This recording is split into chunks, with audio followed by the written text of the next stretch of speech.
Audio Jungle.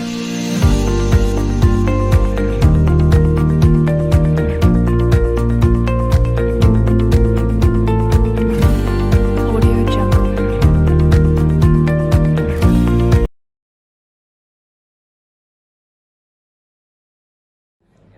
Sebelumnya, perkenalkan, nama saya Taufik Hidayat, calon guru penggerak Angkatan 8 SMP Negeri 255. Dalam kesempatan hari ini, saya bersama dengan yang terhormat Bapak Heru selaku Kepala Sekolah SMP Negeri 255.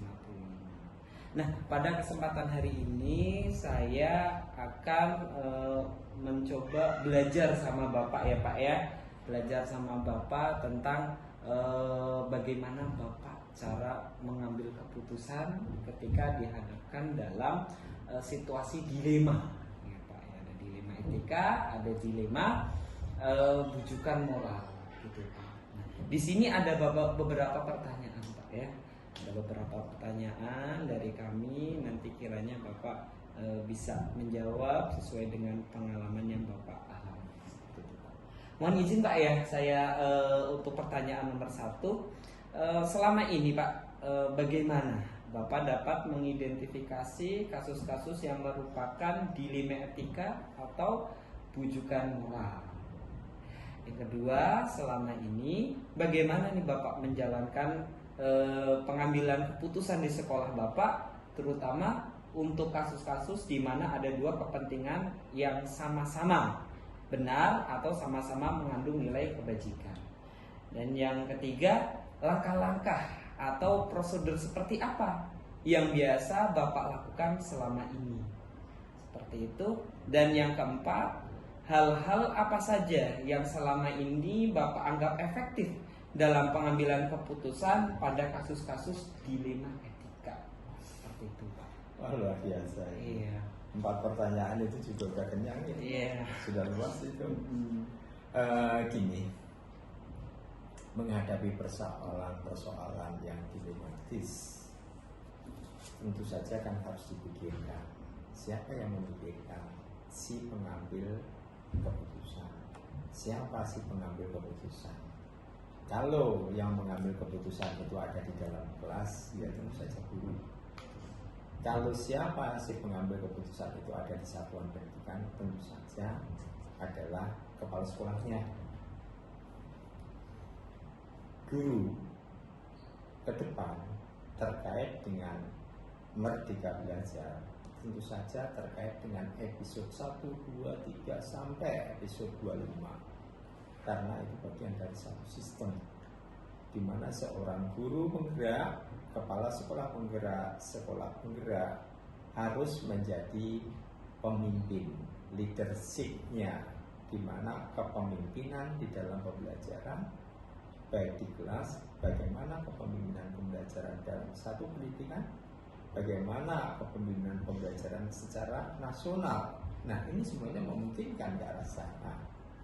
Nah, kembali kepada seorang guru penggerak, tentu saja mengambil satu keputusan yang terkait dengan keputusan yang dilematis harus menggunakan beberapa langkah ketika berbicara pada posisi guru penggerak. Nah, sekarang ini ketika yang ditanya adalah kepala sekolah, ya kepala sekolah. Tentu saja kepala sekolah bagaimana mengambil satu keputusan. Tentu kepala sekolah itu mengambil satu keputusan yang terkait mengenai satuan pendidikannya. Jangan sampai keputusan yang diambil itu nanti akan terjadi berbagai benturan karena keputusan yang akan diambil sifatnya dilematis, gitu ya. Nah, dengan seperti itu, ibaratnya seorang kepala sekolah mengambil satu keputusan harus memperhatikan, mempertimbangkan berbagai aspek. Ibaratnya seorang kepala sekolah mengambil rambut ada di dalam tepung, bagaimana bisa menarik rambut tersebut di dalam tepung, tetapi tepungnya tidak rusak. Nah, ini ibaratnya gundukan terigu, tepung beras, tepung sagu, ada rambut yang kusut di situ. Bagaimana mengurai agar bisa diambil, tetapi tetap dalam kondisi tepung itu tidak kocar-kacir kemana-mana. Kocar-kacir bisa kocar-kacir ke lantai, kocar-kacir bisa ke tangan, kocar-kacir bisa ke badan orang. Ibaratnya ada elemen orang, ada elemen lantai, ada elemen baju, ada elemen tangan, dan sebagainya. Ketika itu semuanya terkena tepung tadi sehingga kotor, itu merupakan satu kebijakan yang tidak menggunakan pertimbangan berbagai aspek. Oleh karena itu yang harus dipertimbangkan adalah aspek-aspek ini harus terselamatkan. Contoh kasus di satu sekolah ada kasus perundungan yang dilakukan oleh siswa terhadap guru. Ketika guru diperlakukan seperti itu, maka bisa merusak perasaan guru. Ketika merusak perasaan guru, maka ketika guru itu emosional, maka ketika mengambil langkah bagaimana supaya tidak menjadi satu keputusan dan dilematis. Oleh karena itu harus mempertimbangkan siapa? Bagaimana menjaga mengambil keputusan untuk menyelesaikan permasalahan ini harus melindungi siswa. Bagaimana seorang guru mengambil keputusan harus melindungi dirinya ketika diminta oleh kepala sekolahnya. Kenapa keputusannya seperti itu? Maka harus bisa mempertanggungjawabkannya. Selanjutnya ketika mengambil keputusan seperti itu juga harus bisa mempertimbangkan ketika ada pertanyaan oleh orang tua, mengapa Pak Guru mengambil keputusan seperti itu? Tidak mempertimbangkan saya sebagai orang tua yang secara psikologis terganggu bahwa anak saya menjadi korban. Bagaimana ketika ada kepentingan masyarakat bertanya kepada Pak Guru, bagaimana ini? Kami anggota masyarakat ketika selama ini percaya kepada Pak Guru tetapi mengambil keputusan seperti itu. Begitu juga ketika ada dinas pendidikan yang bertanya kepada gurunya ketika mengambil satu keputusan itu tidak tepat, maka ini adalah pencerminan dinas pendidikan tidak bisa melakukan pembinaan terhadap gurunya. Bagaimana pemerintah daerah nih? Ketika gubernurnya tahu bahwa gurunya adalah pegawainya yang mengambil keputusan seperti itu. Jadi mengambil satu keputusan yang sifatnya dilematis, yang menyangkut berbagai aspek yang ada di dunia pendidikan, memang harus luas dalam mengambil keputusan. Jadi yang mesti harus dipertimbangkan, saya mengambil keputusan tidak untuk diri saya sendiri, tetapi untuk siswa, untuk diri saya sendiri, untuk komunitas pendidikan, untuk satuan pendidikan, atau untuk kepala sekolah, atau untuk dinas pendidikan, atau untuk masyarakat, atau untuk pemerintah daerah. Jadi cukup luas. Oleh karena itu, seorang guru penggerak sebagai pemimpin di satuan pendidikan di dalam satu pembelajaran harus mempertimbangkan banyak faktor sehingga mengambil keputusan menjadi jernih, tidak menimbulkan dilema-dilema yang mendorong terjadinya konflik kepentingan dari berbagai pihak. Ini proses. Ketika menjadi guru muda, dalam menyikapi seperti itu, emosional adalah hal yang wajar. Tetapi begitu sering berlatih menghadapi ini, sering berdiskusi dengan seniornya, sering mendapat binaan dari pimpinannya, maka akan mendewasakan dalam bekerja. Intinya, mengambil keputusan, menghindarkan problem dilematis harus dengan pendewasaan bersikap, pendewasaan berpikir. Masya Allah, luar biasa Pak ya.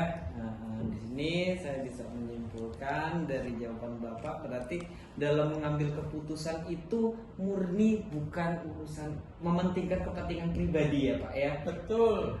Iya. Tapi mementingkan kepentingan umum, karena kita di pendidikan berarti mementingkan kepentingan dunia pendidikan seperti itu. Betul. Ya. Iya. Masya Allah, Bapak sehat terus ya Pak ya. Amin. Nah, Amin. oke. Amin. Nah, ini Pak ada beberapa lagi pertanyaan Pak. Kira-kira Bapak ada jadwal tertentu nggak Pak? Ya, untuk beberapa lagi pertanyaan Pak. Kira-kira Bapak ada jadwal tertentu nggak Pak? Ya, untuk menyelesaikan kasus dilema tadi. Terus lagi ada nggak nih kira-kira orang atau faktor apa yang mempermudah atau membantu Bapak dalam mengambil keputusan? Dan yang terakhir, dari semua hal yang telah Bapak sampaikan di awal, pembelajaran apa nih yang kira-kira bisa Bapak petik atau Bapak ambil dari pengambilan keputusan itu? Terima kasih. Dengan beberapa pertanyaan berikutnya ini, tentu saja mengambil satu keputusan, menyelesaikan suatu permasalahan yang sifatnya dilematis itu tidak akan bisa sendirian dilakukan oleh pimpinan.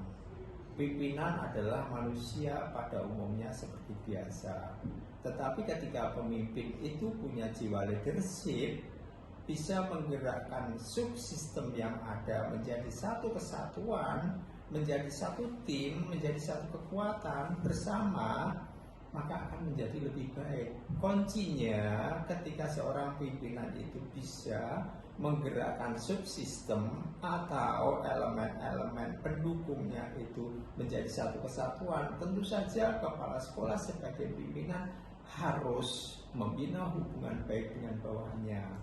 Ketika human relation antara kepala sekolah dengan guru, dengan karyawannya tidak terbirak dengan baik, tidak ada keakraban, tidak ada satu tim, tidak ada satu jiwa kursanya dan lain sebagainya, maka tidak akan bisa menyelesaikan itu. Oleh karena itu, kepala sekolah bersama wakilnya harus mengadakan hubungan baik, bersama dengan para wali kelasnya harus membina hubungan baik, bersama dengan bapak ibu gurunya harus menghindarkan hal-hal yang konflik yang sifatnya meruncing. Oleh karena itu termasuk juga kepada karyawan baik staf maupun cara kader dan sebagainya, ketika ada persoalan-persoalan tertentu harus dipanggil, dilakukan pendekatan untuk menyelesaikan secara humanis. Nah, ketika hal-hal seperti itu terselesaikan dengan baik, setelah persoalan-persoalan terselesaikan dengan baik, maka kembali seolah-olah tidak ada persoalan, tidak ada permasalahan. Nah, kembali di dalam berkelompok tersebut sebagai satu tim mengambil keputusan mengutamakan musyawarahnya. Jadi kepala sekolah tidak pada posisi dominannya. Jadi di situ di dalam pengambilan keputusan itu win-win solution. Baik si korbannya maupun si pelakunya harus sama-sama diberikan pemahaman, satu persepsi untuk menyelesaikan persoalan. Ketika satu sisi dominan tidak mau memahami mengenai menyelesaikan persoalan, pokoknya ingin menang, sementara pelaku sebagai korban ingin dijatuhi hukuman seberat-beratnya.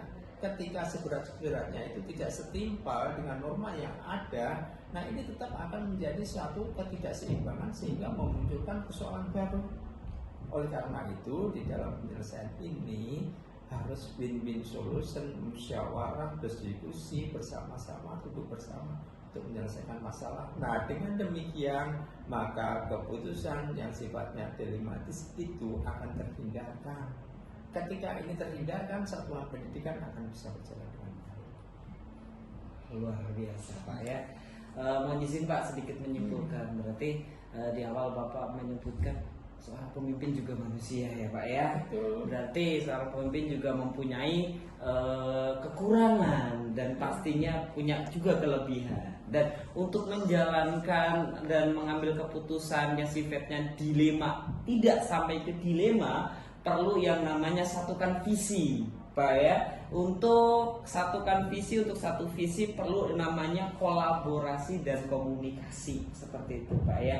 Dan yang itu harus terjalin dengan baik ya Pak ya, agar terwujud visinya sama ya Pak ya. Masya Allah Pak, luar biasa Pak pengalaman Bapak. Saya menambah ilmu dari Bapak. Saya bisa untuk kedepannya tanya-tanya lagi boleh Pak ya? Iya Pak. Masya Allah iya. Bapak sudah malang melintang di dunia pendidikan khususnya di kepemimpinan. Oke Pak, terima kasih untuk wawancara hari ini ya. Dari saya cukup sekian. Sekali lagi terima kasih banyak Pak. Semoga Bapak selalu diberi kesehatan, lindungan dan juga dijadikan amal ibadah. Amin. Ya, akhirul kalam dan saya cukup sekian. Wassalamualaikum warahmatullahi wabarakatuh. Salam guru penggerak.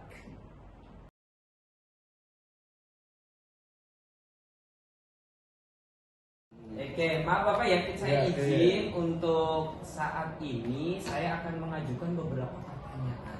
Baik, silakan. Hubungannya dengan dilema, Bapak ya, dilema. Jadi ada dilema etika, ada dilema juga bujukan. Nah, untuk pertanyaan yang pertama, selama ini Pak ya, bagaimana Bapak dapat mengidentifikasi kasus-kasus yang merupakan dilema etika atau bujukan moral? Baik, terima kasih. Pertanyaan keren banget ini CGP-nya. Waduh, ini real banget kenyataan di lapangan ya. Yang jelas di sini tadi bagaimana Anda mengidentifikasi kasus-kasus merupakan dilema etika atau bujukan moral. Yang jelas ini harus mengidentifikasi dulu. Selanjutnya kalau kita identifikasi biasanya ini mengenai kenali pertentangan nilai. Maksudnya gini, mengidentifikasi yang berlawanan dalam situasi tersebut. Misalkan gini, langkah awal untuk apakah ini etika, seberapa besar di dalam melanggar etika sendiri, karena kayak etika, moral dan lain-lain itu secara detail tertulis itu tidak ada, tapi di sini secara naluri gitu ya. Terus kemudian dari kesalahan-kesalahan itu identifikasi yang kedua secara konsekuensinya, sebagai evaluasi potensi. Konsekuensinya itu setiap tindakan yang akan diambil itu tentunya berdampak pada positif atau negatif, karena itu beda-beda tipis masalahnya. Mungkin terjadi akibat dari tindakan tersebut. Jadi ya oke lah, mungkin secara moral ya, secara ini kadang-kadang itu ini negatif atau positif ya. Sepanjang yang dilakukan positif, memang biasanya ada tindak lanjutnya. Tapi kalau sepanjang itu yang mengarah ke yang negatif, tentunya kita akan memberikan hal-hal yang bagaimana itu ya. Yang jelas dari hati ya, karena ini tidak bisa kelihatan secara frontal gitu untuk ini sebenarnya. Terus kemudian diidentifikasi lagi secara prinsip etika. Ya, jadi secara etikanya gimana nih? Etika yang relevan seperti mekanisme perbaikannya kayak apa, kemudian kewajiban moralnya yang seharusnya seperti apa, etika masalah-masalah, penyelesaian masalah yang seperti apa. Sebenarnya tidak semua mahasiswa itu paham yang bagaimana sih cara mengatur secara etika, kemudian orang yang kita maksud itu tersinggung nggak sih? Kalau bisa sih mengasih tahunya tanpa dia itu nggak merasa dikasih tahu, tapi dengan sadar dengan sendirinya. Jadi di sini perlu dengan etika. Nah kemudian kalau itu ternyata tidak mendapatkan juga, saya masih mendiskusikan ke orang lain yang tentunya ke orang-orang yang paling paham dengan orang tersebut. Misalkan kalau di sekolah dilihat dari segi wakil staf bagaimana, dilihat di Pak Kasatlannya mandang ini seperti apa, dalam rangka untuk mencari informasi sebanyak-banyaknya biar kita itu tahu banget ini sebenarnya apa nih gitu, untuk memperluas referensi yang ada. Kemudian tentunya ini ya, dengan suara hati juga sih, bahasa hati di sekolah banyak kan dipakai bahasa hati yang ini kadang-kadang tuh secara kasat mata ini kok nggak enak banget ya, tapi secara hati itu. Dan ini walaupun kadang-kadang itu bertentangan dengan harusnya A, kenapa yang salah jalannya B gitu. Tapi ya sepanjang ini tadi kembali ke yang tadi yang dia lakukan itu berdampak negatif atau positif buat kebersamaan kita gitu. Tapi kalau di situ yang dibuat perbuat ada negatif, biasanya urusan hati itu agak dikesampingkan. Kalau itu sudah benar-benar ada apa itu si referensinya ada, buktinya ada, ini ada, kan nggak boleh enggak. Tapi yang jelas simpulannya adalah untuk meningkatkan tidak semua situasi sulit adalah dilema itu beberapa hal merupakan masalah praktisi atau konflik biasa. Jadi tergantung juga sih konflik kan itu, kalau masalah itu kan biasanya terjadi dengan konflik. Nah konflik itu konflik yang biasa atau konflik yang kronis. Tapi penanganan cepat atau enggak tergantung seberapa besar konflik-konflik itu. Tapi biasanya kalau konflik-konflik di lingkungan pekerjaan itu hanya kesalahpahaman informasi, ketidakakuratan dan